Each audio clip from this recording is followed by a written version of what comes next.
ဒီစီစဉ်လေးကိုမြန်မာ International News Digest MIND မိုင်းလို့ခေါ်ပါတယ်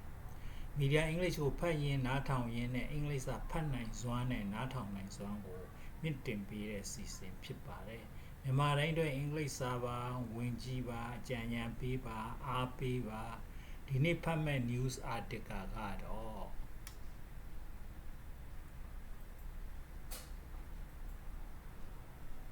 with Iran choking off the Strait of Hormuz အီရန်နိုင်ငံကတဲ့ Strait of Hormuz ရေလက်ကြားကိုပိတ်လိုက်တဲ့အခါ what can the US do US ဘာလုပ်နိုင်တယ်လဲကဲပထမတစ်ပတ် The US continues to escalate its war against Iran. US ကတဲ့ဒီအီရန်နဲ့ဖြစ်တဲ့စစ်ကို continue escalate ဆက်ပြီးတော့မြင့်တင်ပြီးတော့လုပ်နေတယ် Today will be yet again the highest volume of strike ဒီကနေ့ဟာတဲ့နောက်ထပ်ဇက်တိုက်တိုက်ခိုက်မှုတဲမှာအမြင့်ဆုံးနေ့တစ်နေ့ထပ်ဖြစ်လိမ့်မယ်အဲ့မှာ volume strike ဆိုတာကဒီတိုက်ခိုက်တဲ့နေရာမှာပေါ့တစ်လုံးပြီးတစ်လုံးဇက်တိုက်တိုက်ခိုက်တာအဲ့တော့ volume of strike လို့ခေါ်ပါတယ်အဲ့ strike အမြင့်ဆုံးထပ်ဖြစ်နေတယ်အခုဒီနေ့ထပ်ဖြစ်နေတယ် that American has put over the skies of Iran and Tehran အဲ့ရကဘာကြောင့်ဖြစ်တယ်လဲဆိုတော့ volume of strike ပေါ့ဇက်တိုက်ပစ်တဲ့ရက်ဘာကြောင့်ဖြစ်လဲဆိုတော့ American has put over the skies of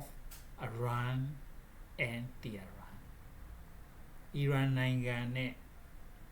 သူ့ရဲ့မြို့တော် Tehran ပေါ်မှာဒီ American ကဟိုတယ်ပေါ့စစ်စင်ရေးလုပ်လို့ပဲ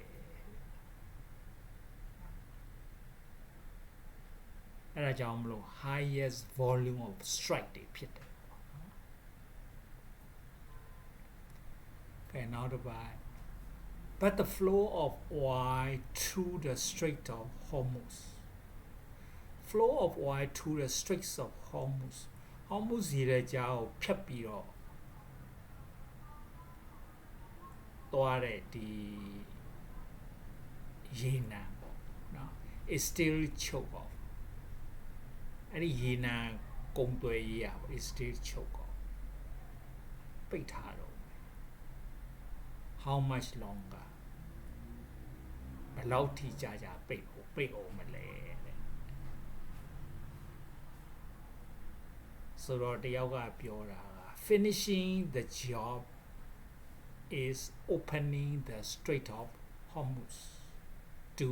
international traffic finishing the job ဒီတိုက်ခိုက်ရေးအလုပ်ကိုပြီးပြည့်စုံအောင်လုပ်တယ်ဆိုတာကတဲ့ဘာအဓိပ္ပာယ်လဲဆိုတော့ opening the Strait of Hormuz to international traffic ကို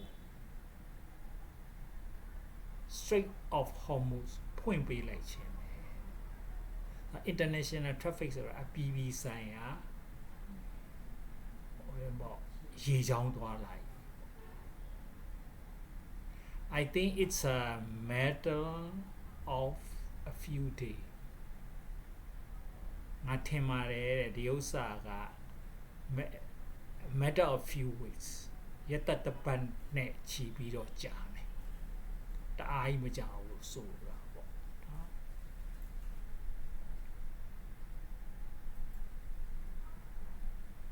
အဲနောက်တစ်ပတ် when he was commander of US forces in the Middle East သူကတဲ့US forces in the in the Middle East ပေါ့အရှေ့အလယ်ပိုင်း US စစ်တပ်မှာ commander ဖြစ်တော့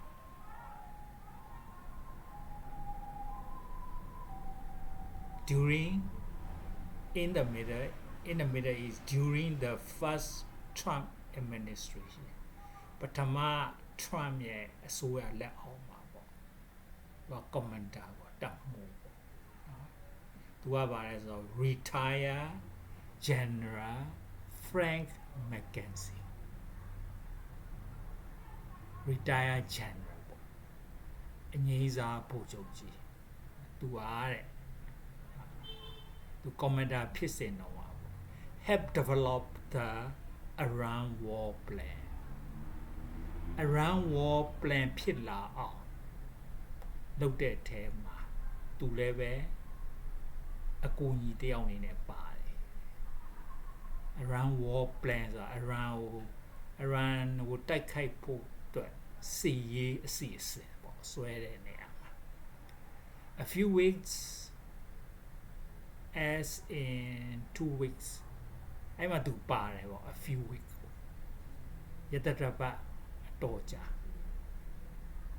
ဒါမှမဟုတ်လည်းပဲနှစ်ပတ်လောက်လာအဲ့လောက်ကြာရသူပါခဲ့တယ် I think at least 2 weeks အထင်နဲ့အနည်းဆုံးနှစ်ပတ်တော့ကြာ maybe a little longer ဒီတက်လည်းနည်းနည်းကြာမယ် maybe a little less ဒီတက်လည်းပဲနည်းမယ် all right by McKenzie reckoning McKenzie ရဲ့တွက်ချက်နည်းအရာ reckon ဆိုတာကောက်ဆိုတဲ့အဓိပ္ပာယ်ပဲတွက်ချက်တာသူရဲ့အတွက်ချက်အရာ the US is roughly halfway through a war US ကအကြမ်းအားဖြင့်ပေါ့ဒီစစ်ကတဝက်ကိုရောက်နေပြီ halfway through တဝက်ပေါက်ခဲ့ which already has seen အဲ့စစ်ကဘာဖြစ်ပြီးပြီလဲဆိုတော့เนาะ strike on 15,000 targets 50,000 targets ကိုပစ်ပြီးပြီပေါ့ does that mean we have another 15,000 targets still to go အဓိပ္ပာယ်အားတဲ့နောက်ထပ် 15,000 တော့ targets ကိုရှိသေးတဲ့သဘောလားပြစ်ဖို့ရှိသေးတဲ့သဘောလားနောက်ထပ် 15,000 targets ကိုပြစ်ဖို့ရှိသေးတဲ့သဘောလားဆိုတော့ 15,000 ပြစ်ပြီးသွားပြီနောက်ထပ် 15,000 ပြစ်ဖို့ရှိသလား There are a lot of targets associated with the Iranian ability to try to close the Strait of Hormuz. There are a lot of targets associated with the Iranian ability. Iranian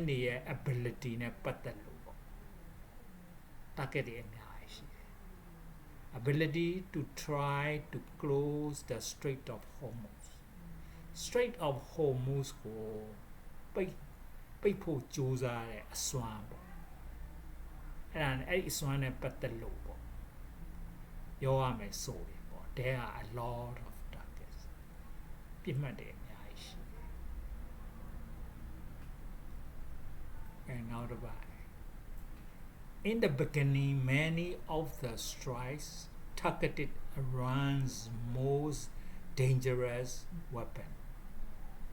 အစတော့ပေါ့ဒီတိုက်ပွဲအစ many of the strike တိုက်ခိုက်မှုအများစုပါတဲ့ targeted Iran's most dangerous weapon အီရန်ရဲ့ကြောက်မက်ဖွယ်အကောင်ဆုံးလက်နက်တွေကိုပြစ်မှတ်ထားခဲ့တယ်။ဘာတွေလဲဆိုတော့ ballistic missile နောက်ပြီးတော့ which have rain deaths and destruction as far away as Israel ဒီ ballistic missiles တွေอ่ะပေါ့ rain death and destruction တေဆုံးမှုနဲ့ဖြည့်ဆည်းမှုတွေကို as far away as Israel ထိဖြစ်စေ but not as much as fear ဒါပေမဲ့ဟိုထိတ်လန့်ပွေရာကတော့ဒါလောက်မရှိပါဘူးဒါလောက်မပြင်းထန်ဘူးကြောက်ဖို့ကောင်းလောက်အောင်ပေါ့ not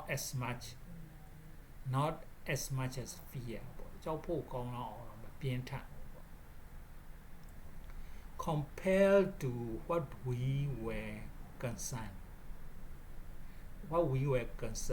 they will be able to do we were concerned they will be able to do ဆိုတာက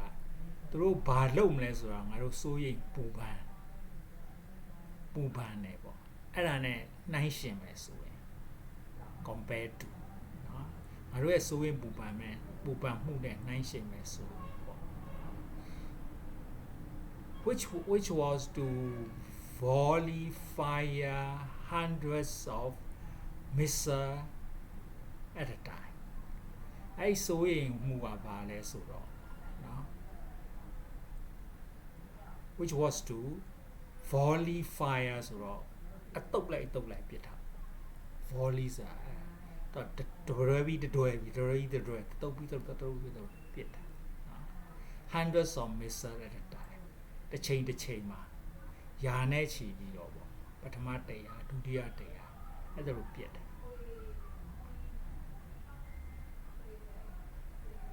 အဲ့ဒါကိုသူတို့ကစိုးရင်ခဲ့တယ်ပေါ့နော်အဲ့စိုးရင်မှုနဲ့စာရင်ပေါ့ the damage has been relatively minor အပျက်စီးရတဲ့အတော်အတန်လေး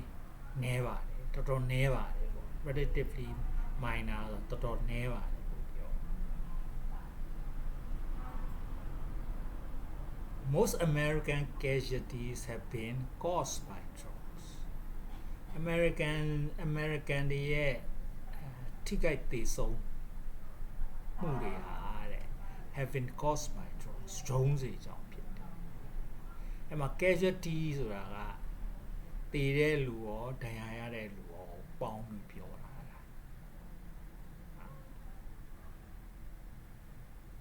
ထိခိုက်သေဆုံးတယ်ပေါ့အမှားလို့ဆိုလို့ရှိရင် you are never giving to you are never going to probably have 100% success against drone. You are never going to probably have 100% success ဆိုတာကเนาะ100% success ကိုရနိုင်ခြေတိတ်မရှိဘူးတဲ့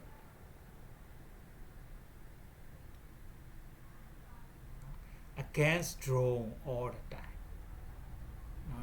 drone နဲ့ပတ်သက်လို့ရှိရင်ပေါ့ 100% success ဆိုတာကရမှာမဟုတ်ဘူး and so အဲ့ဒါကြောင့်မလို့တဲ့ one or two are going to get through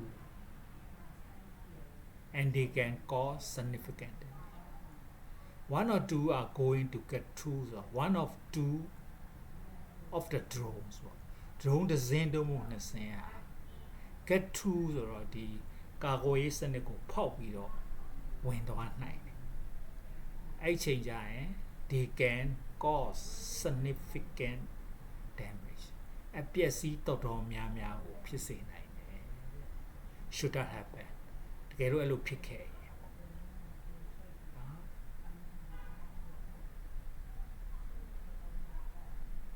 ဆိုတော့ပြစ်တာအများကြီးဝင်ဖို့မလိုပေါ့တစ်စင်းလောက်ဝင်သွားလို့ရှိရင် significant damage ပျက်စီးရတော်တော်များနိုင်ကဲနောက်တော့ but Iran is running out and struggling to bid more but Iran is running out ဆိုတာတော့ကုန်သွားပြီဒီလက်နက်တွေကနော် and struggling to bid more ဟိုကြိုးပမ်းနေတယ်နောက်ထပ်ထုတ်လုပ်ဖို့ပေါ့ Iran's entire ballistic missile production capability. Iran ရဲ့ဟိုတင်ပေါ့ ballistic missile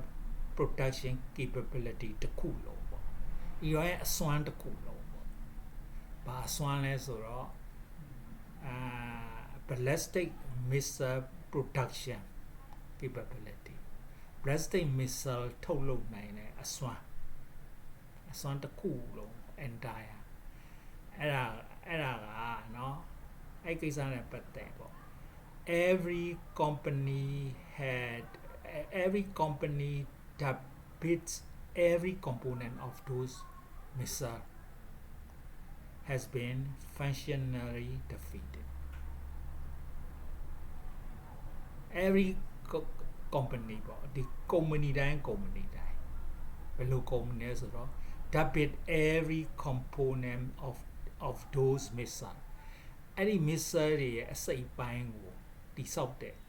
အဲ့ဒီ company တိုင်းဟာ has been functionally defeated သူတို့ဟာပေါ့နော် functionally defeated ရှုံးနေပြီသူတို့ဟိုတယ်ပေါ့အရှုံးပေးနေရ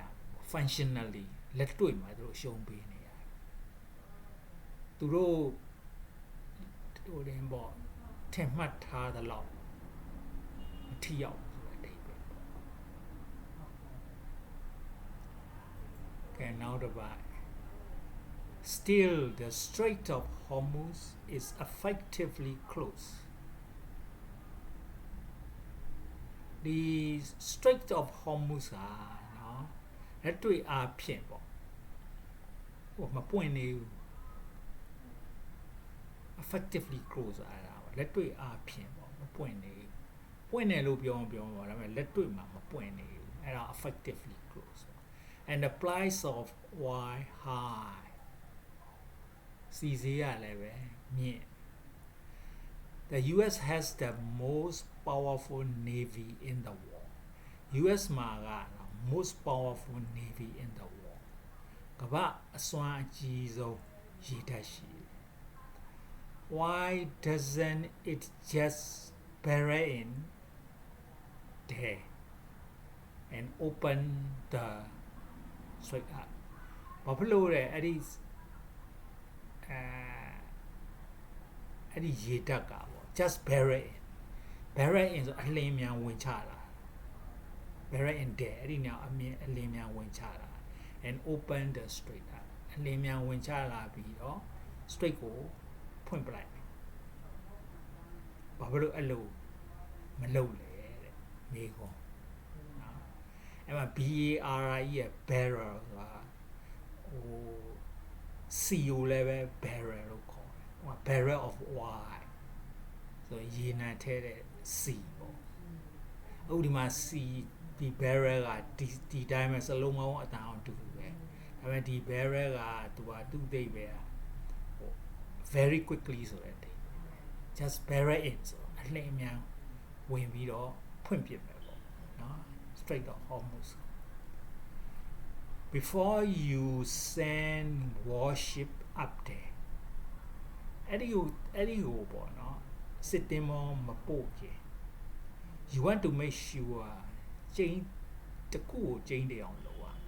ဘာလဲဆိုတော့ you have removed Iranian ability to go after your high value ship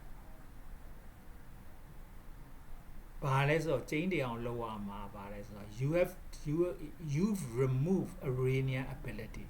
ဒီ Iranian ရဲ့အစွမ်းကိုမင်းဖယ်ရှားပြစ်နိုင်ရမယ်ဘာစွမ်းလဲဆိုတော့ ability to go after your high value ship မင်းရဲ့ high value ship ကိုလိုက်ပြီးတော့နှောက်ယှက်နိုင်တယ်သူရဲ့အစွမ်း Iranian ship ရဲ့အစွမ်းကိုဖယ်ရှားပြစ်နိုင်ရမှာ high value ship ဆိုတာ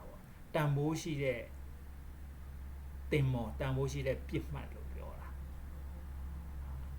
တန်ဖိုးရှိတဲ့ပြစ်မှတ်ဖြစ်နေတဲ့တင်မော်တွေပေါ့အဲ့ဒါကိုပြောတာအဲ့ဒီ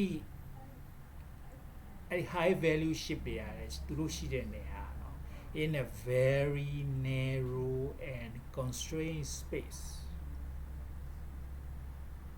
narrow ဆိုတာကျဉ်းမြောင်းတာ constraint ဆိုတာကြက်တာတူတူပဲပေါ့တဘောပါနော်အဲ့ဒီနေရာမှာရှိရဲ့ high value တင်မော်တွေပေါ့ where it's difficult to maneuver ဘာလို့လဲအဲ့ဒီနေရာမှာ difficult to maneuver ဆိုတာ maneuver လုပ်ဖို့ခက်တယ်ဆိုတာကအဲ့မှာမောင်းလို့ခက်တယ်လို့ပြောတာပေါ့ maneuver ဆိုတာလေရင်ပဲဖြစ်ဖြစ်တင်မော်ပဲဖြစ်ဖြစ်အဲ့ဒါ maneuver လုပ်တယ်ဆိုအဲ့ဒါမောင်းနှင်တာပြောအဲ့နေရာက Strait of Hormuz တွေ Strait ဆိုတာအမှန်ကျင်းမြောင်းတဲ့နေရာကိုပြောတာနော်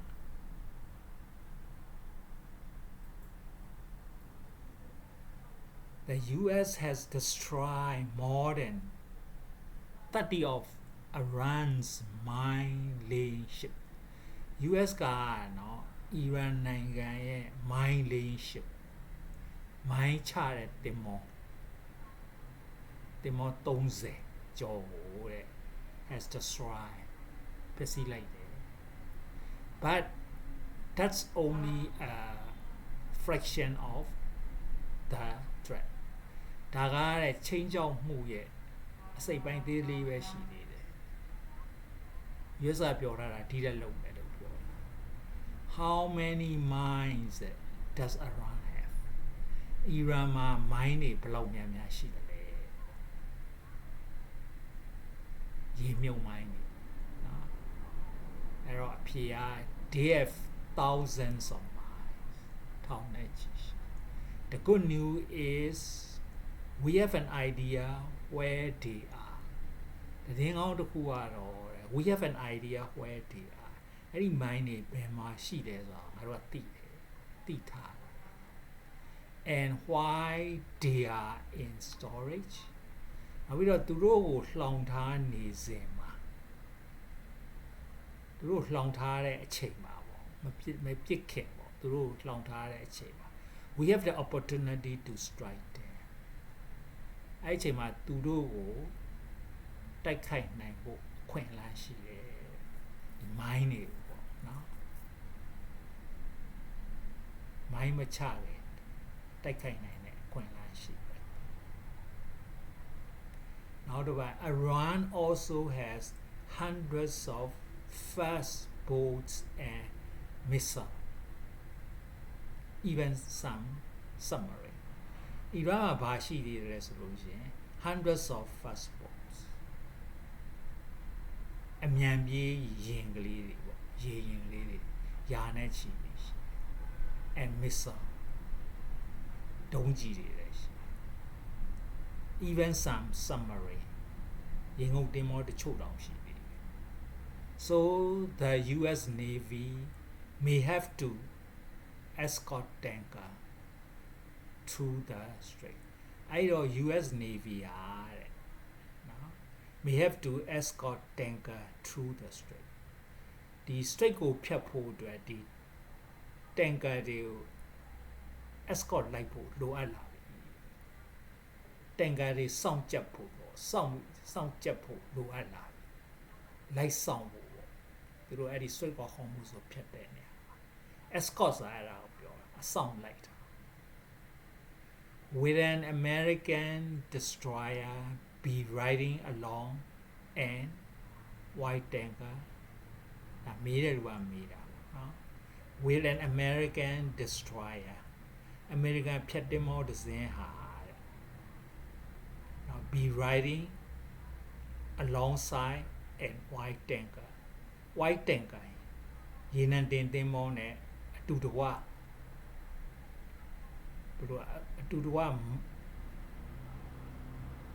မောင်းနှင်မာလာပေါ့အတူတကွဖြတ်တန်းမာလာပေါ့ဒီ Strait of Hormuz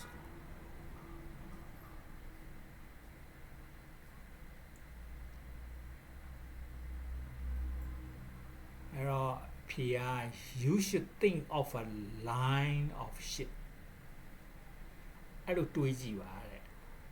think of a line of ship ပေါ့တင်မောတွေပေါ့ line တစ် line တင်မောတွေကြီးပေါ့နော် probably following the leader အဲ့မှာ following the leader ဆိုတော့ခေါင်းဆောင်နောက်ကိုအဲ့တင်မောအတော်ကြီးလိုက်တယ်ပေါ့ရှေ့မှာတင်မောတစ်စင်းရှိပေါ့နော် probably following the leader အဲ့လိုစင်တွေးကြည့်ပေါ့နော်သူဆိုလိုတာ and you might actually lead with the tanker in front တကယ်တမ်း you might actually lead the tanker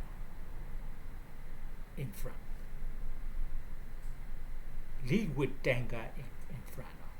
ဦးဆောင်တဲ့တင်မောက tanker ပဲ United တင်မောသူကရှေ့ရဦးဆောင်အဲ့စစ်တင်မောကပါနောက်ကလိုက်ဘာဖြစ်လဲဆိုတော့ဗောနော် in case you do hit a mine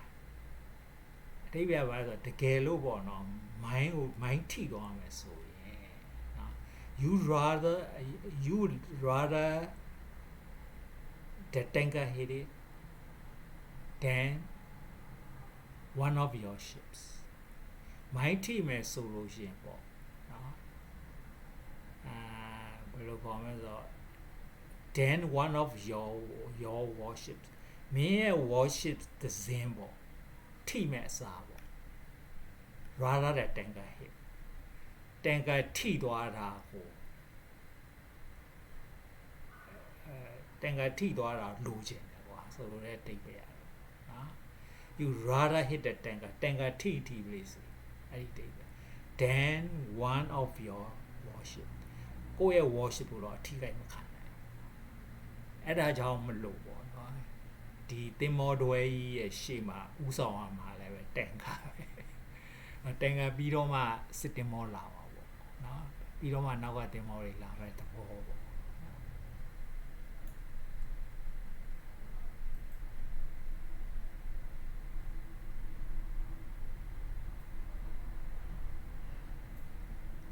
A war that now seems all about war began as a campaign to prevent Iran from ever getting a nuclear weapon. A war that now seems all about war. The အခုပေါ့နော်ဒီစစ်ကပေါ့ all about war ရေနံကြောင့်လို့အဲ့လိုတွေးထင်နေရတယ်ပေါ့ဒါပေမဲ့စတာဘာနဲ့စတယ်ဆိုတော့ begin as a campaign ကမ်ပိန်းကဘယ်ကစလဲဆိုတော့စစ်စင်ရဘယ်ကစလဲဆိုတော့ to prevent Iran from ever getting a nuclear weapon Iran nuclear လက်နဲ့မရအောင်ဆိုတဲ့အီရန်နုမြူလက်နဲ့မရအောင်ကာကွယ်ဖို့ကမ်ပိန်းကနေစတာအခုကစီနဲ့ပတ်သက်သွားအဲ့ဒါကိုဆိုဒါဟုတ်လဲဒီသူအစတော့ကဒီသူ့ရဲ့ nuclear အီရန်နိုင်ငံ nuclear weapon မရဖို့အဓိကထားနော် but the regime stockpile of enriched uranium remained unaccounted for remain unaccounted for ခုတည်းမတွေ့သေးဘူးဘာလဲဆိုတော့ the regime stockpile of enriched uranium ဒီစစ်အုပ်စုပါပေါ့နော်သူစုထားတဲ့ stockpile ဆိုတာသူတင်စီထားတဲ့စုထားတဲ့ enriched uranium ပေါ့ enriched uranium ဆိုရင်သူက nuclear လက်နဲ့လုပ်လို့ရဘူး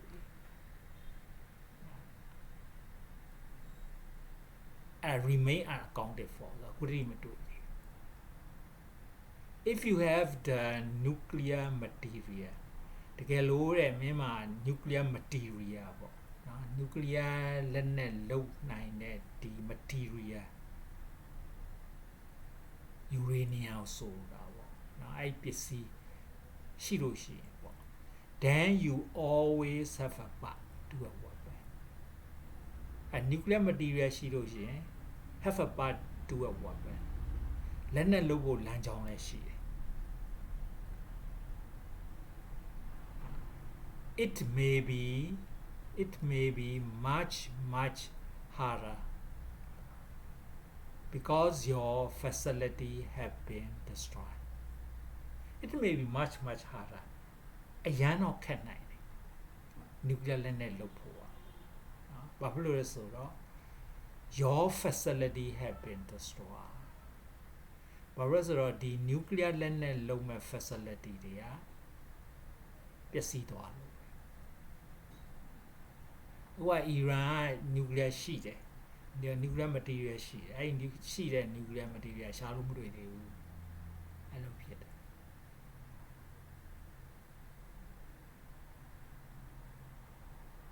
facility မရှိတော့လက်နဲ့လုပ်ဖို့မလွယ်ဘူးပေါ့ Iran တွေဘက်ကကြည့်လို့ရှိရင် but nonetheless ဒါပေမဲ့ဘယ်လိုပဲဖြစ်ဖြစ်ပေါ့နော် you have a path to actually build something over time ဒီလမ်းကြောင်းရှိတယ်အနုမြူလက်နဲ့ရဖို့လမ်းကြောင်းရှိတယ်နော် you have a path ဆိုတာလမ်းကြောင်းရှိတယ် to build something over time တခုခုကိုတည်ဆောက်ဖို့ပေါ့ over time အချိန်မဲလိုတယ်ဆိုတဲ့အဓိပ္ပာယ်ပေါ့နော်ကြာလာရင်အချိန်ကြာလာရင်ရတယ်အဓိက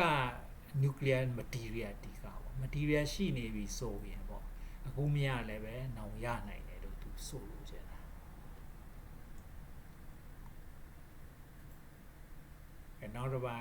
now can the US rid Iran of Iranian stockpile US ကတဲ့ Iranian ရဲ့ stockpile ပေါ့ရှင်းပြနိုင်မလားတဲ့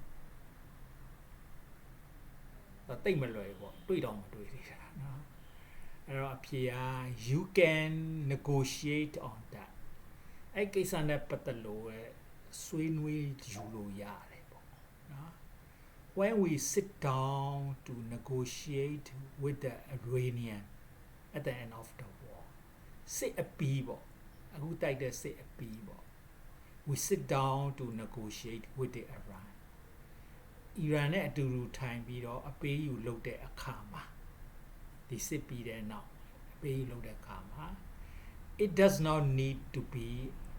as equal အဲ့ချိန်ကျအီရန်နဲ့စကားပြောတဲ့နေရာမှာပေါ့ not need to be equal တန်းတူပြီးပုံမလို့ပေါ့ကိုအထက်စီးကပြောနိုင်ပြီပေါ့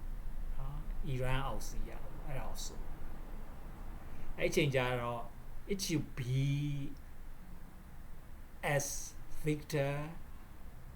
and vanquish အဲ့ချိန်ကျတော့နော်ဆွေးနွေးပွဲရပေါ့ negotiate ပေါ့နော်အပေးယူလုပ်တဲ့ကိစ္စကဆွေးနွေးပွဲရပေါ့ဆွေးနွေးတဲ့ကိစ္စက should be victor and vanquish ဘယ်သူနဲ့ဘယ်သူကြားဆွေးနွေးမှုဖြစ်သွားနိုင်တယ်လဲဆိုရင် victor နဲ့ vanquish အကြားပေါ့ဆွေးနွေးမှုဖြစ်သွားတယ် victor ဆိုတာအောင်နိုင်သူပေါ့ vanquish ဆိုတာရှုံးနေသူအောင်နိုင်သူနဲ့ရှုံးနေသူရဲ့ဆွေးနွေးပွဲဖြစ်သွားနိုင်တယ်အဲ့ဒီကြတော့အဲ့တော့အောင်နိုင်သူကကြိုက်တယ်လို့လို့ဆိုတဲ့အဓိပ္ပာယ်မျိုးပေါ့နော်လုတ်ပိုင်ဝင်